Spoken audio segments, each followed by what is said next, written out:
Hello, welcome back to my channel. I am Emily Camback.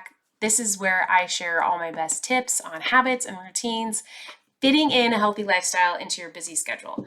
So today I want to talk about goal commitment because I think there is a big difference between just having a goal, having kind of like a dream or a vague vision of what you want versus fully taking a goal seriously, fully committing to it, and saying, I'm going to do this no matter what.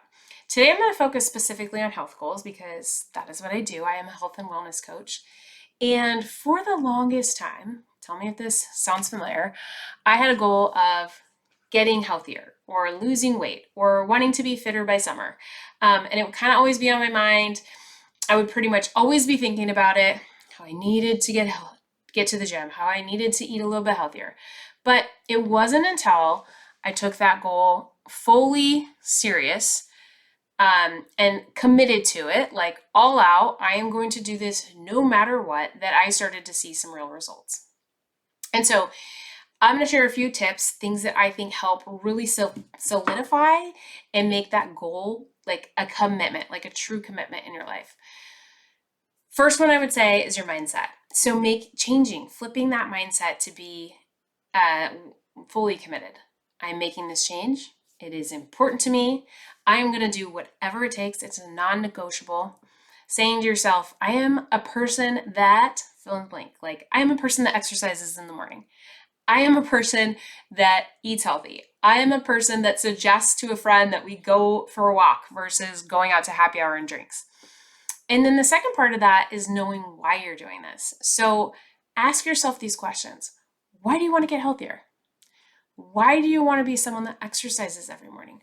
Are you doing this to have more energy to play with your kids, to feel proud of yourself, to build your confidence? For me personally, I wanted to feel better. A year and a half ago, I was going through some health stuff where I just felt like junk all the time.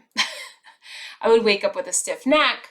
I would be bloated. I wouldn't have slept well. I would have woken up multiple times throughout the night. And I just didn't feel good. My mood was all off. Like there were so many things that I knew, getting healthier, making better food choices, getting some extra data on, my food sensitivities, was gonna help me feel better. So that was a really big why for me, knowing that. So again, number one, your mindset. You are a person that is healthier, that is committed to this goal no matter what, and you know why you're doing it. You know why you want to do this. The second thing I would say is having a plan. So you can make all these declarations in the world, but when it comes down to it, if you don't have a plan of how you're going to do this, you're not going to see results. And when it comes down to in the moment, if you don't know what you're going to do, it is really easy to talk yourself out of it. So for example, say you have a goal of wanting to get up earlier, like wanting to get up before the kids get up, get your workout in first thing. Your alarm goes off at 5 a.m. It is dark. It is cold. Your bed is extra comfy. And now, if you don't have a plan, you not only have to get out of bed, you have to choose what workout you're going to do. You have to make sure you have enough time to do it. You have to get dressed. It is so easy for you to then start saying things to yourself like, I don't even know what I'm doing. I can do this later. I don't need to do this now. I'm tired. This was a bad idea. You start making those compromises. You start making those excuses. You start bargaining with yourself. If you don't have a plan, it is really easy to fall into this because you not only have to get out of bed, but like I said, you also have to make all these decisions, which are really hard in the moment. And your brain, just how we are wired as a human, is going to want to go back to that comfort zone. We're going to want to go back to sleeping in a little bit longer because that's what we're used to. That's what we know. But if you eliminate the need to make those decisions, you have it all planned out ahead of time. You have a printed calendar. You've got your workout queued up. You got your clothes lined up, your water bottle in the fridge. Like you've got everything ready to go. You can then change what you're telling yourself in the morning when that alarm goes off and you start like trying to bargain with yourself and make some excuses. You can say, I know exactly what I'm going to do. I've got the workout ready. I've got my workout clothes right here. I've got my water. And since we also took care of that mindset piece, in the step number 1, you have your why. So you can remind yourself why you are doing this, why it is important. I want to feel better. I want to have more energy. I want to be fit this summer. Like, I want to keep up with my kids. Whatever it is, you can remind yourself of that. Get out of bed and do it.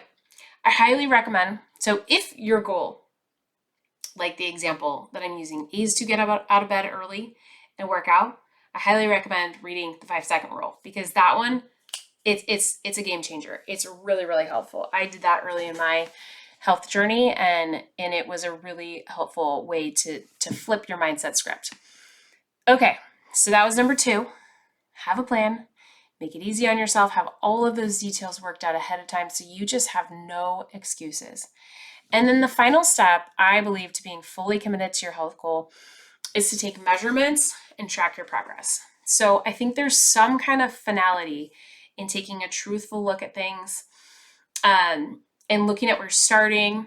And there is nothing that says commitment more than taking body measurements, writing down, your weight, taking before pictures. Like, we often don't want to confront the reality of these things. If you're not where you want to be, it is really hard to get in a swimsuit and take a picture. But I think one of the main reasons why we don't want to do that is we're mean to ourselves about it. We're just looking at this as data. We're not going to judge ourselves. We're looking at it as data. And if we actually want to change, we have to see a real view of things.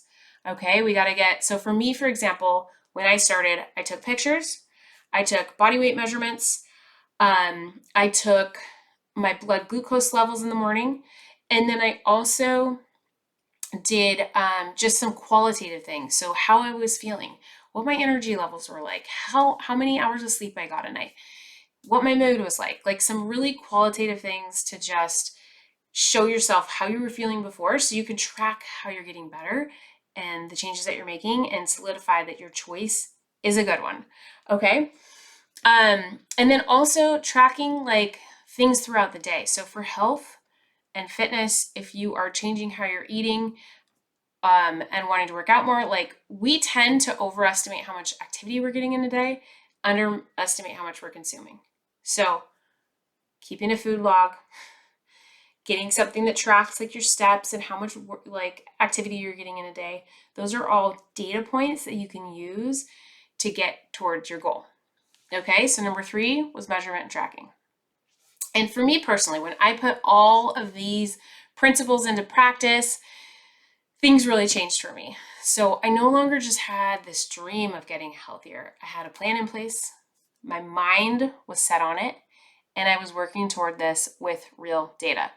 I started to see real results, and my hope for you is that you take these tips and you start seeing the results that you deserve to see in your life too. Okay, I hope this was helpful. Leave your comments below. Let me know what goals you're working towards right now. And if there's anything that I can help you with, something that you're curious about that I can bring to this channel next time. Hope you all have a great week, and I will see you next time.